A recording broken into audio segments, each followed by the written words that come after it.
Hey guys, मैं मनराज सिंह और आप लोग का अपने यूट्यूब चैनल कैरी पॉइंट में स्वागत है दोस्तों। तो चलिए, आप लोग अपने लाइफ में ऐसे वाक्य बोलते होंगे कि मानो या न मानो वह एक भूत है, मानो या न मानो वह एक डॉक्टर है, मानो या न मानो दिल और कुछ और कहता है, दिमाग और कुछ कहता है। इस तरह से सेंटेंस बोलते होंगे। तो और इसमें जो मानो या न मानो शब्द आया है उसका एक फ्रेज है। तो आइए पूरा कॉन्सेप्ट क्लियर कराते हैं, कैसे करना है पूरा बताएंगे दोस्तों। तो वीडियो के आगे बढ़ने से पहले इस वीडियो को लाइक जरूर कर दें और चैनल को सब्सक्राइब कर जो पास में घंटी का बटन है उसे भी दबा लीजिए ताकि आपको ऐसे ही ज्ञानवर्धक वीडियो सबसे पहले मिल सके। मानो या ना मानो को दोस्तों हम जो वर्ड्स होता है, फ्रेज होता है, उसको समझते हैं। तो इसकी जो इंग्लिश होती है मानो या ना मानो की, believe, BELIEV, believe it or not. Believe it or not means होता है मानो मानो या न मानो, मानो या न मानो होता है, ठीक है गाइस। और इसके माने हो ना हो भी होता है, हो ना हो दोनों होता है, हो ना हो या मानो या ना मानो हो। तो इस तरह के सेंटेंस को बनाने के लिए ये फ्रेज का प्रयोग करते हैं, बिलीव इट आर नॉट।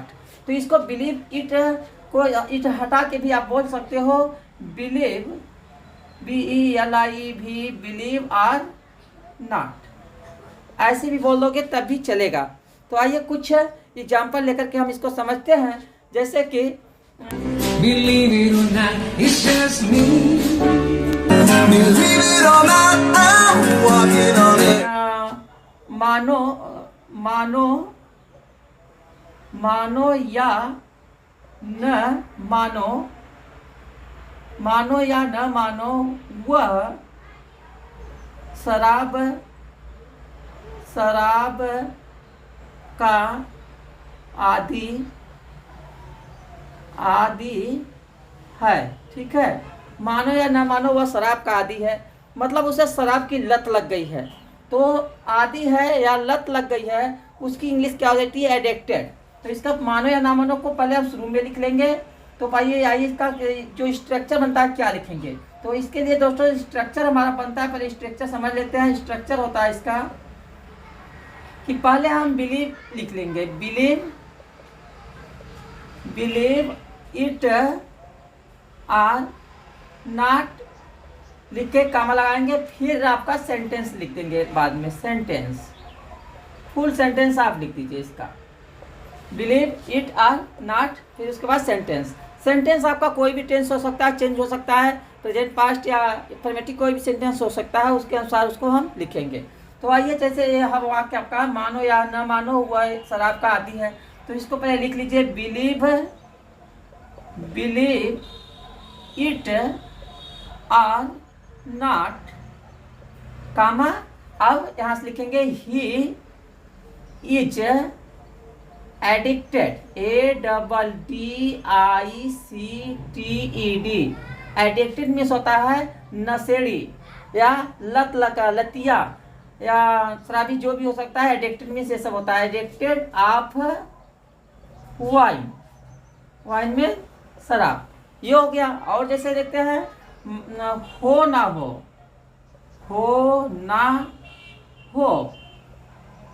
वह एक भूत है, ये भी कहते हो ना हो यार, वो ऐसा चीज है।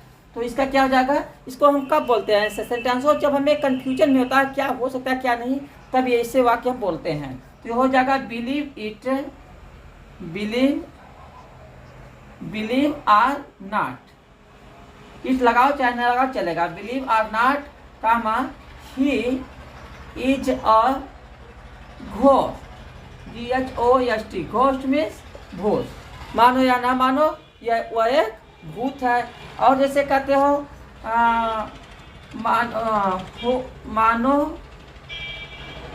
मानो या न मानो तुम खतरे में हो, खतरे में हो, मानो या ना मानो तुम खतरे में हो भाई, तो क्या होगा? Believe it or not, comma you are in danger, DANGER, danger means dangers, मतलब खतरे में हो। तो इस तरह से दोस्तों इसको हम बनाएंगे। तो उम्मीद है कि आपको ये स्ट्रक्चर अच्छे से समझ में आ रहे होंगे और अच्छा लगा होगा। ऐसे डे टू डे लाइफ में आप इसको बोलेंगे तो आपकी इंग्लिश फ्लुएंसी बहुत ही अच्छी हो जाएगी। अगर अच्छा समझ में आया तो इसके एक लाइक दीजिए, तुरंत लाइक तो बनता है इसका। तो चलिए आगे का स्ट्रक्चर। तो दोस्तों आप लोग अब चलते हैं, हमारा दूसरा स्ट्रक्चर समझते हैं। आइए कुछ पहले समझते हैं।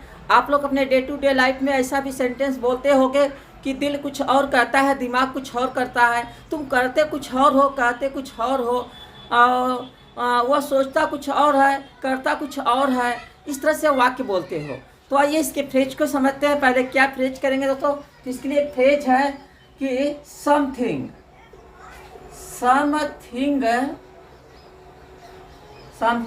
ब्लैंक्स, समथिंग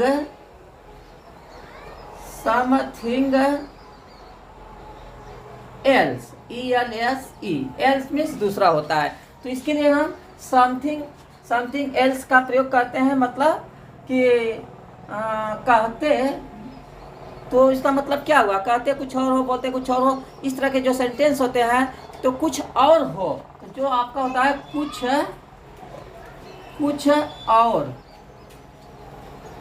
और हो। तो कुछ और हो अगर आया है तो उसके लिए हम किसका प्रयोग करेंगे? फ्रेज का समथिंग, खाली जगह समथिंग एल्स। तो आइए इसके लिए दोस्तों, इसमें जो वाक्य होते हैं इसमें दो वर्ब साथ में आती हैं, तो दोनों वर्ब का प्रयोग हमें करना है। तो इसके लिए एक स्ट्रक्चर की ज़रूरत होती है। आइए पहले हम स्ट्रक्चर समझते हैं, उसके बाद ट्रांसलेशन समझते हैं। तो जैसे इसका स्ट्रक्चर लिख लीजिए, आपका हो जाएगा, स्ट्रक्चर बन जाएगा। स्ट्रक्चर तो पहले तो हम क्या लिखेंगे? सब्जेक्ट लिख लेंगे, सब्जेक्ट, फिर प्लस हेल्पिंग वर्ब लिख लेंगे, प्लस MB फर्स्ट जो होता है पहला वर्ब, जो पहला वर्ब है वो लिखेंगे। उसके बाद हम लिखेंगे प्लस समथिंग लिखेंगे। उसके बाद लिखेंगे एंड, फिर उसके बाद सब्जेक्ट लिखेंगे,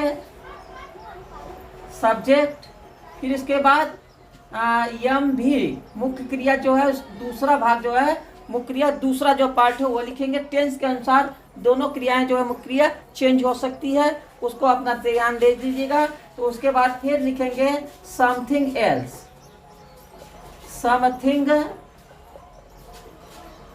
समथिंग एल्स।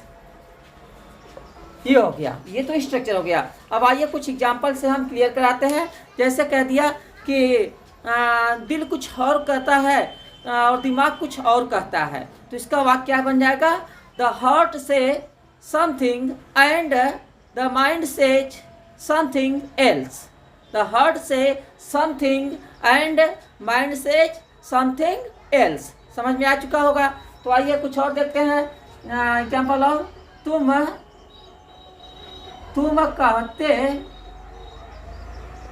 कहते कुछ और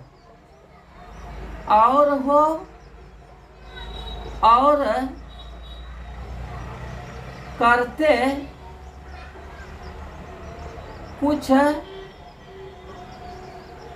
और हो।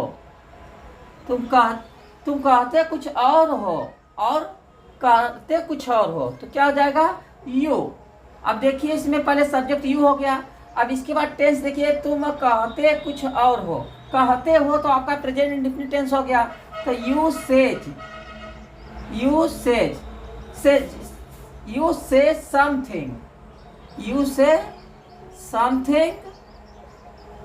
समथिंग हो गया। फिर एंड से जोड़ेंगे जो और आया है, एंड यू डू समथिंग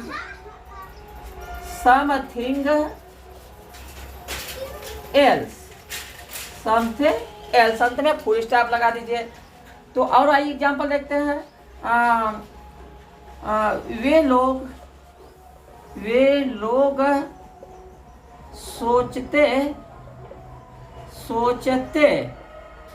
कुछ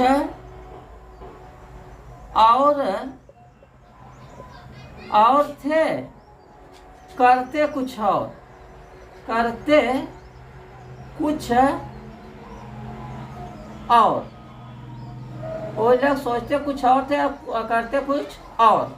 तो क्या हो जाएगा? तो वे लोग का हो गया दे लिख लिया मैंने सब्जेक्ट पहले। उसके बाद सोचते, वे लोग सोचते कुछ और, मतलब पास्ट टेंस में गया।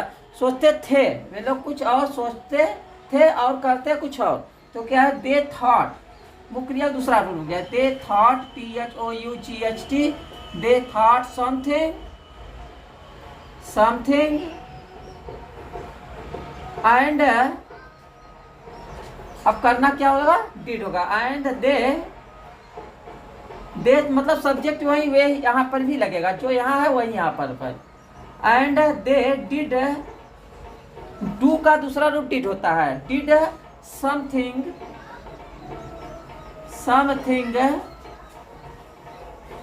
एल्स। इस तरह से हम इस वाक्य को बनाएंगे। तो उम्मीद है कि ये भी आपको स्ट्रक्चर, एडवांस स्ट्रक्चर बहुत अच्छा समझ में आ चुका होगा।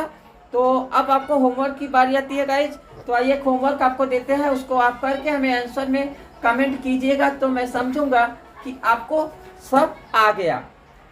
अब चलिए, मानो या न मानो तुम एक डॉक्टर हो। मानो या ना मानो तुम एक डॉक्टर हो, या ऐसे भी बोल सकते हो ना हो तुम एक डॉक्टर हो। तो इसका आंसर आप हमें कमेंट कीजिएगा, तो मैं समझूंगा कि आपको स्ट्रक्चर समझ में आ चुका। अगर समझ में आ गया, अच्छा लगा है, एक लाइक दीजिए। चैनल में भी नए हो, सब्सक्राइब नहीं किए हो गए, तो ऐसे रोजाना स्ट्रक्चर पाने के लिए, एडवांस स्ट्रक्चर पाने के लिए अभी मेरे करियर पॉइंट चैनल को सब्सक्राइब करके बगल में बेल आइकन आएगा, उसको प्रेस कर दीजिए, ताकि रोजाना की नोटिफिकेशन आपको फ्री में मिलती सके और हमारी वीडियो आप देख सके। अगर पसंद आए लाइक कीजिए, अपने दोस्तों में शेयर कीजिए, कमेंट कीजिए और keep on watching my video. Thanks for watching my video. Till then take care.